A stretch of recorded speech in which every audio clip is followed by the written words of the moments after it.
Good evening, ladies and gentlemen. We're going to be doing experiment 40 this week. We're going to do the oxidation of the insect repellent 612. 612 used to be one of the major players before 1990 in the insect repellent world.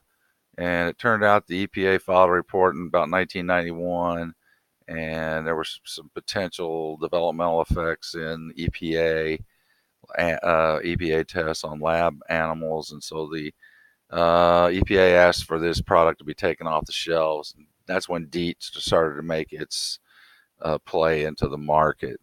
So, of course, the scenario is we've got a whole bunch of it here at our factory, skeeters and such, leftovers from way back when, and we're wondering if maybe we can take it and turn it into some other product, and maybe even that product could be a non-developmental challenging material that would mess up something. So, in other words, what we're going to try to do is we're doing an oxidation reaction. We're going to do an oxidation reaction. You may have studied those in class already, and you know you can use some pretty harsh chemicals. For example, you could use something, all these different chromium compounds, Jones reagent, and chromic acid, and the PCC. You may have studied all these already, where you can use those to do oxidized alcohols. And we know that primary alcohols typically will turn into aldehydes, but unless you use PCC, it won't stop at the aldehyde level, and it will go on and make a carboxylic acid. I don't know if I've got that on another tab here. Yeah. So you can see that there, that if you can use PCC, it would go into an aldehyde. Typically, though, if it's a primary alcohol, uh, in some cases, then it would go all the way to a carboxylic acid. And I'm just looking here at this. Yeah, that's not what we want to look at. So if we go back to this one and look at it, then you can see in a secondary alcohol, those typically give you ketones.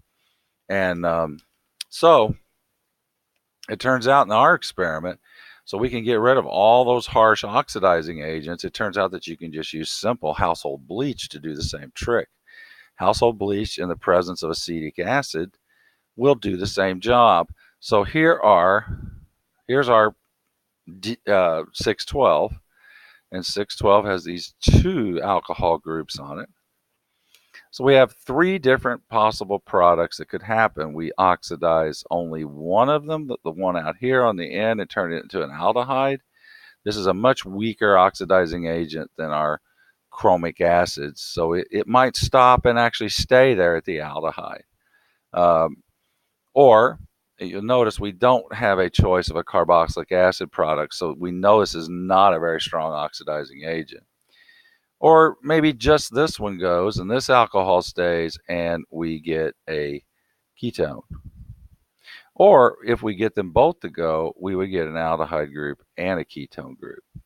So if we look at the IR of our material, the IR is going to show alcohols. It is possible to know the difference between where a primary and secondary alcohol are in an IR, but not always the best thing to try to do with an IR. That's probably a little bit more advanced than what we learned to do. But obviously, if we convert this thing into either the ketone or the aldehyde, we know that this shows up in an NMR way downfield. That the aldehydic proton here will show up usually beyond 10 in the NMR. So we can use some NMR results to give us that information. We know in the IR, we should be able to see also aldehyde has some little, if you remember, those extra little double peaks right before 3000. There are two of them. Whereas we won't see that at all if all we make is a ketone. So if we still see an alcohol group in NIR, we know that we didn't make both of them. So alcohol, we should still see those.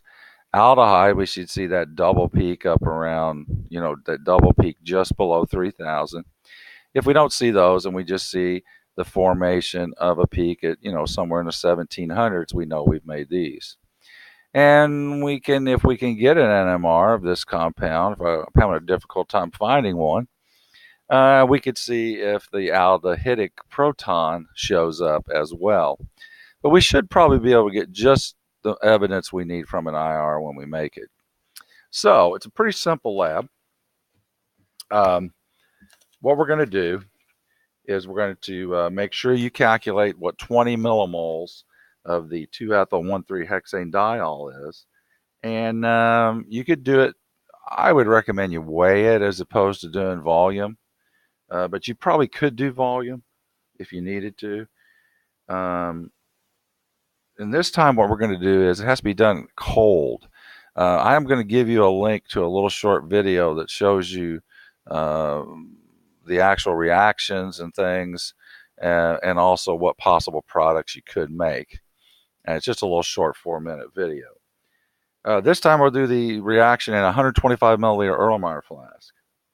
And you're going to add 3 milliliters of glacial acetic acid right there with your 612. And you're going to cool it in an ice water bath, and then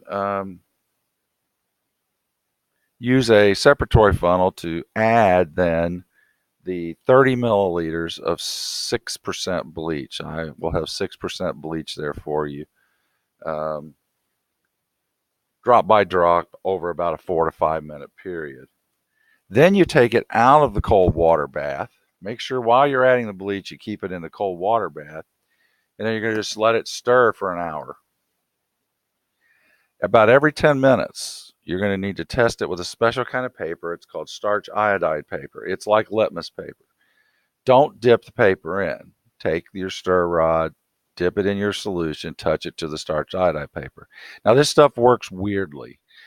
When you touch the rod to the paper, you won't see anything happen. But what will happen is that it will spread out on the paper. And then if at the edges of where it spreads out, it turns blue, you're okay. You still got enough bleach in there. If you don't see any blue, add some more bleach. So keep some bleach handy. About a milliliter if it goes off. Just add about 20 more drops if you don't see the blue color. The end of the reaction period, what you will do is you'll add a chemical called sodium bisulfite. Sodium bisulfite is going to get rid of any extra bleach that's left. Just keep adding it, stirring, and then testing with the paper until you get a negative test. Then what you're going to do is add 3 molar sodium hydroxide, about a milliliter at a time, until it turns red litmus paper blue. Transfer it to a separatory funnel, add 6 grams of solid sodium chloride, and then shake it to dissolve it. Extract it using 2 20 milliliter portions of diethyl ether.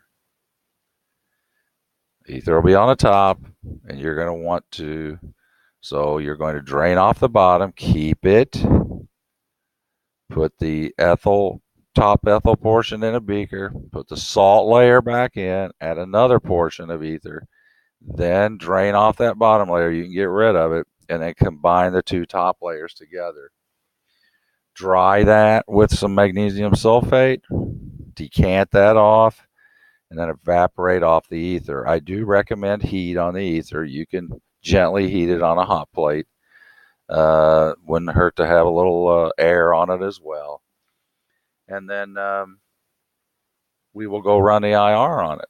And it's that simple. So you can take your quizzes during the hour-long period, and it's going to be one of the easier labs that we do. So take the IR, do all of your approaching with that, all of your analysis with that. Don't forget your analysis of your IRs, and in doing that. If I can get you an NMR of the compound, I will, but I think you're going to get enough results in the IR to know what's going on. So we'll see you Thursday. And goodbye.